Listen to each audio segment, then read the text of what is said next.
ఒక ప్రత్యేకమైనటువంటి సందేశాన్ని నూతన దంపతులకు అందించినారు.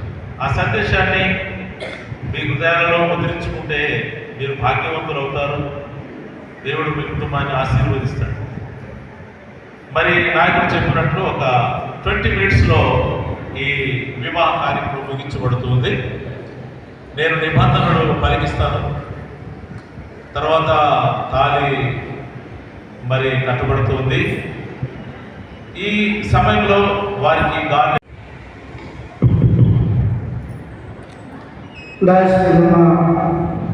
దైవజనులు ఘనశ్యాములు గారు, అలాగే మా అత్తగారైన శ్యామల గారి కుమారుడు ఎవరైనా బెంజమిన్ గారు, అలాగే డేవిడ్సన్ గారు, థామస్ గారు, మన సామ్సన్ గారు,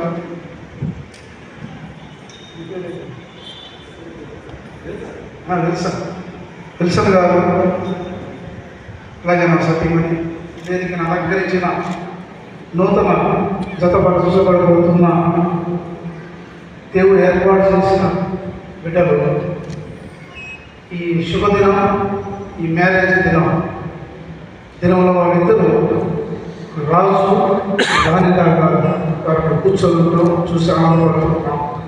ఇచ్చేసినటువంటి జన సమూహమా, బంధువులారా, మిత్రులారా, హైందవులారా, స్నేహితులారా, మీ అందరికీ జూనియర్ సెక్రటరీ చర్చ్ తరఫున మీ అందరికీ నేను వందనాలు తెలియపరుచుకుంటున్నాను. మ్యారేజ్ అనేది చాలా గొప్ప కార్యం మానవ జీవితంలో. మ్యారేజ్ అనేది చాలా గొప్ప కార్యం.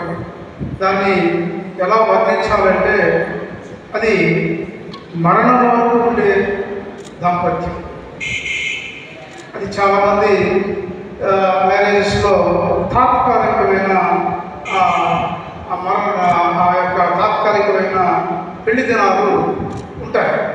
అది ఈ దంపతులకు అలా ఉండకూడదని నేను దేవుడి యొక్క కోరుకుంటున్నాను.